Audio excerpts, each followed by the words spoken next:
তো পৃথিবীতে কত রকম কত প্রজাতির বাঁশ আছে যেগুলো আমাদের অনেকেরই কিন্তু দেখা হয়নি। আজকের ভিডিওতে আমি আপনাদেরকে তেমনই কিছু ব্যতিক্রম ব্যতিক্রম বাঁশ দেখাবো। শুরুতেই যে বাঁশটাকে দেখছেন, দেখুন পেঁচানো পেঁচানো দাগ কেটে কেটে উপরে উঠে গেছে। বাঁশটা শুকালে ঠিক এইরকম লাগে। এই বাঁশ দিয়ে অনেক কিছু করা হয়, দেখতে পাচ্ছেন একদম দাগ কেটে উপরে উঠে গেছে। এবার এই বাঁশটাকে দেখুন, এটা কিন্তু আলাদা আরেকটা জাত। এটা কিন্তু প্যাচিয়ে পেঁচিয়ে উপরে উঠে যায়নি, গোল হয়ে রাউন্ড হয়েছে।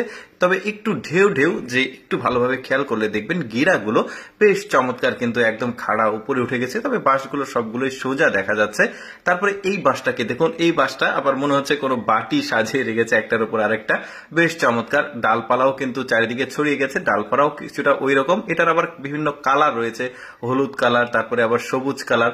এবার স্কোয়ার সাইজের বাঁশ দেখাই। দেখুন চারকোনা বাঁশ কিন্তু আপনাদের মধ্যে হয়তো বা অনেকেই দেখেনি। দেখুন কি চমৎকার ব্যাপারটা। এরপরে দেখুন এটা আবার এই যে শুকিয়ে যাওয়ার পর ঠিক এরকম হয়। এবার যে বাঁশটাকে দেখছেন, এটা হচ্ছে তিন কোনা বাঁশ, ঠিক পাতার মতো আকৃতি রয়েছে। দেখুন এই তিন কর্নার যেটা, সেইটা বেশ চমৎকার ব্যাপার। কিন্তু এরকম বাঁশ কিন্তু অনেকেই দেখেনি, যে কারণে আমি ভাবলাম যে আপনাদের সামনে উপস্থাপন করি কত রকমের বাঁশ রয়েছে। তারপরে এই কালারের বাঁশটা দেখুন চিকন হয়। বিশেষ ব্যাপার হচ্ছে এটা মোটা হয় না, বড় হয় না, এটা জাস্ট এইরকমই হয়, চিকন কালারের হয়। তবে বিনোদন কেন্দ্রগুলো, তারপরে অনেকে অফিসে সজ্জার জন্য, মানে সৌন্দর্য বৃদ্ধির জন্য এই ধরনের বাঁশগুলো টবে লাগায়। তারপরে এইটা দেখুন বড়শি বানানোর জন্য স্পেশাল এই বাঁশটা। দেখুন জাস্ট যেখানে হাত দিয়ে ধরবে ওই জায়গাটাই একটু ঢেউ ঢেউ, বাকি সবগুলোই স্ট্রেট রয়েছে, বড়শি বানাতে লাগে।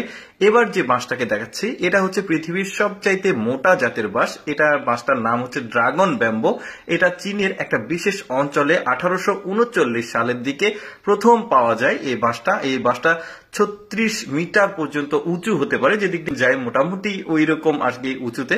তারপরে এই বাঁশটাকে দেখুন, এটা চিকন বাঁশ, গিরা গিরা। এই বাঁশের আবার একটা বিশেষত্ব রয়েছে, সেটা হচ্ছে এই বাঁশ দিয়ে ফার্নিচার তৈরি করা যায় বিভিন্ন রকম। তারপরে পৃথিবীর সবচাইতে সোজা বাঁশ দেখায় আপনাদেরকে, এই যে দেখতে পাচ্ছেন স্ট্রেট বাঁশ, মানে আঁকা বাঁকা কোনো কিছুই না। এটার আবার কালো কালারও রয়েছে, দেখতেই পাচ্ছেন কি অদ্ভুত ব্যাপার, চিন্তা করে দেখুন।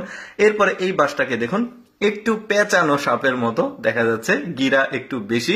এগুলো আবার ওই যে বাড়ির ভেতরে সৌন্দর্য বৃদ্ধির জন্য অনেকে বাসার মধ্যে, অফিসের মধ্যে, অফিস ইন্টেরিয়র ডিজাইনের জন্য রাখে। এই যে দেখতে পাচ্ছেন বাঁশগুলো একদম ভিন্ন ভিন্ন ডিজাইনের, এই ডিজাইনের বাঁশটা দেখুন। তারপরে বাঁশি, যে বাঁশটাকে স্পেশাল বাঁশির জন্য যেটা মানে তৈরি হয় বাঁশটা, এটা দেখতে পাচ্ছেন। এই বাঁশগুলো গা একটু দাগ দাগ রয়েছে, একটু ভালোভাবে লক্ষ্য করে দেখবেন। এটা দিয়ে বাঁশি তৈরি করা হয়। পাহাড়ি অঞ্চলের মানুষজন তাদের মানে ইতিহাস ঐতিহ্যের সঙ্গে মিল রেখে বিভিন্ন রকমের বাঁশি জিনিসপত্র তৈরি করে এই বাঁশগুলো দিয়ে। দর্শক, কেমন লাগলো আজকের এই বাঁশের ভিডিওটি অবশ্যই কমেন্ট করে জানাবেন।